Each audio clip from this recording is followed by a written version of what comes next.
Episode 2, Building the Inner Circle. After the firing, the former head coach was gone. Offices cleared, silence in the building. That's when the job became real. The hallway. Two coaches stood in the hallway, the offensive coordinator, the defensive coordinator, already at Delaware, already part of what failed, waiting. "Come in my office." Coach JQ saw them, paused, then spoke. "Both of you, come in my office." An unusual meeting. No warning, no assistants, just the three of them in the room. Most head coaches handle this quietly, separately. Coach JQ didn't. JQ's honesty. "I'm not from Delaware," he said. "I don't know these pipelines. I don't know this region the way you do, but I do know people." The real question. "So, I need to know something. If I leave you alone in a room with my players, when they walk out, will they sound like you? Or will they sound like us?" What he was really evaluating. It wasn't schemes. It wasn't play calling. It was communication, alignment, trust. Because players don't just learn football, they absorb culture. The decision. The answers mattered. Coach JQ retained both coordinators, not because they were his guys, but because they knew Delaware, the conference, the environment. Coming from Florida, that familiarity mattered. Foreshadowing tightened. At the time, the staff looked stable. But college football never stays still, and not everyone who starts the journey finishes it. Stability to identity. With stability handled, Coach JQ moved to identity. Every head coach needs his own people, a small circle, a trusted core.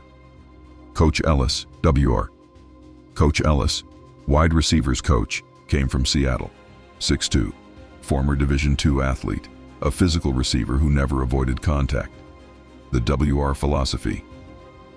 Ellis believed you could teach speed, but you couldn't teach toughness.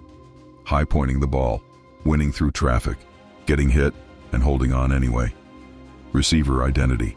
Ellis loved big body receivers, contested catch guys, physical route runners, no finesse, no excuses. He coached dominance. Coach Toussaint, LB. Then came Coach Toussaint, linebackers coach from Texas, 6'4", 240, old school coaching tree. When he entered a room, his presence spoke first. The background, inner city roots, over 20 years coaching high school football, built on discipline, built on accountability. The LB standard. Toussaint believed in sweating with his players, running drills with them, getting in the dirt, no shortcuts, no excuses. If you weren't willing to work, you weren't welcome. The inner circle. Ellis and Toussaint weren't just hires, they were hand-picked. Coaches who followed the mission, not the moment. The first real staff meeting. The first real staff meeting wasn't about playbooks, it was about honesty, where the program really was, what needed to change, and how much work it would take. The film doesn't lie. The film didn't lie. The roster wasn't ready. The culture was fractured, and talent was already leaving. The promise. Coach JQ didn't promise comfort. He promised truth. This rebuild wouldn't be fast, but it would be real. The press conference. Then came the cameras.